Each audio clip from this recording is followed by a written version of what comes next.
मानते हैं, तो हम आपसे विनय कर रहे हैं।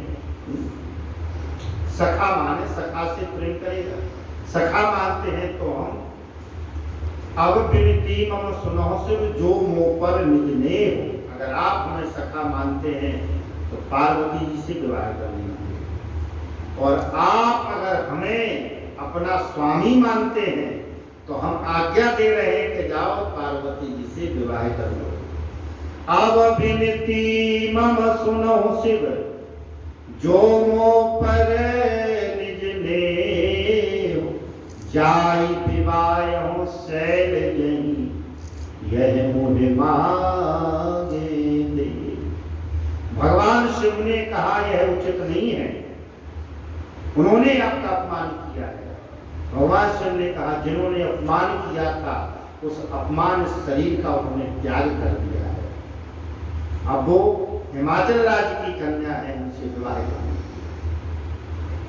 भगवान ने कहा वैसे तो यह उनसे विवाह करना उचित नहीं, लेकिन आपकी आज्ञा टालना भी उचित नहीं।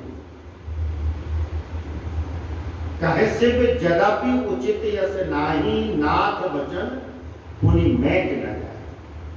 स्वामी की आज्ञा की अवज्ञा करना भी उचित नहीं है। इसलिए ठीक है प्रभु, जब आप कह रहे हैं तो सिर धरि आयुष करिए तुम्हारा, परम धर्म यह नाथ हमारा। हम आपकी साध्या को सिरोधार करते हैं। राम जी ने कहा हे भोलेनाथ हमारी आज्ञा को सिरोधार मत करो, बड़ा संकट आ जाएगा। क्यों आ जाएगा? बोले आपके सर पर गंगा जी लहरा रही है, और गंगा जी है भक्ति की धारा, और कहीं भक्ति ना जाग पड़े आपने भक्ति की तरंग में अगर विवाह की इच्छा भूल गए तो पार्वती जी तो बैठी रहेंगी। इसलिए अब और जो हम कहो तो अब और करे हैं।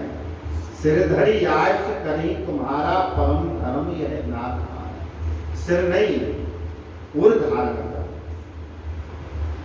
और ऐसा कहते हुए हमारे भगवान श्री राघव अंतर ध्यान हुए। सप्त ऋषियों का आगमन हुआ।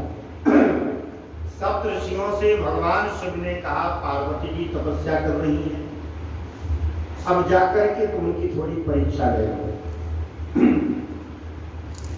सप्तऋषियों ने कहा ये बताओ एक बात समझ में नहीं आई, आपके स्वामी ने जब कहा है विवाह के लिए और आपने स्वीकार कर लिया है, और फिर भी परीक्षा की क्या जरूरत है?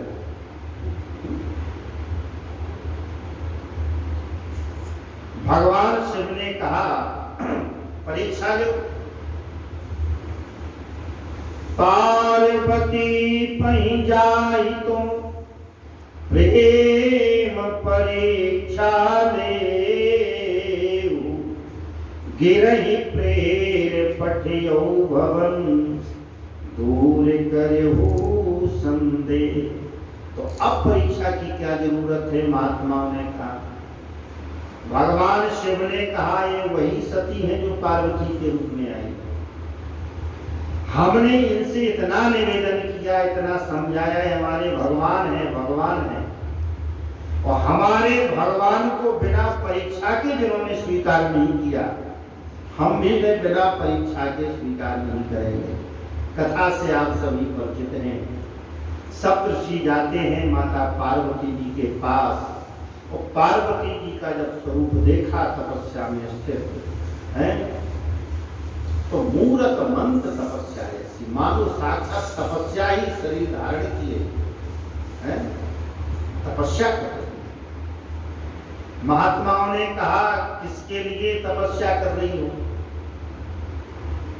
तो पार्वती जी ने कहा अरे क्या बताएं महात्मा जी, नारद जी के वचनों को सत्य मान लिया है, हम जल पर दीवार उठाना चाहते हैं। मतलब क्या?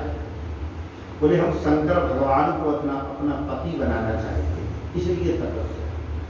तो महात्माओं ने कहा माता जी ये बताओ ये शंकर जी को पति बनाने की सलाह किसने दी थी?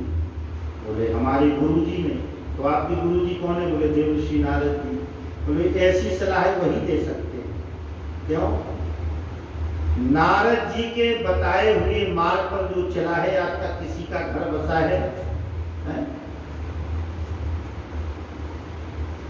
दक्षों के पुत्रों को ऐसा उपदेश दिया नारद जी ने, जो तपस्या करने जाते थे। दक्ष ने कहा जाओ बेटा पहले तपस्या अर्जन करो, फिर घर में आओ, गृहस्थी विवाह करो, फिर हमारे काल में हाथ पटाओ। तो तपस्या करके लौटते हैं, बीच में नारद जी मिल जाते हैं, वे ऐसा उपदेश करते हैं उन्हें तो लौट करके चले जाते हैं, सब महात्मा व्रत बन जाते हैं।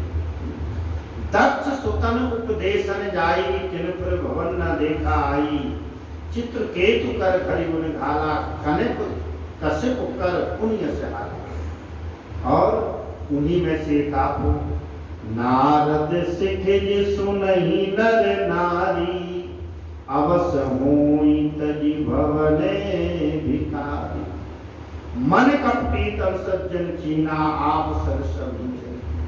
इस प्रकार से मेरे बंधुजन बड़ा प्रलोभन दिया इन सप्तऋषियों ने माता पार्वती को कि हम आपका विवाह नारायण भगवान से करा देंगे, वो लक्ष्मीपति हैं। तब पार्वती जी ने एक बात कही, आप नारायण भगवान की बात कर रहे हो, वो गुणवान है, लेकिन हम अपना मन भगवान शिव को समर्पण कर चुके हैं। महादेव अब गुण भवन, विष्णु सकल गुण धाम। जही कर मन रम जाहि सम, कही ते ही समिकाम।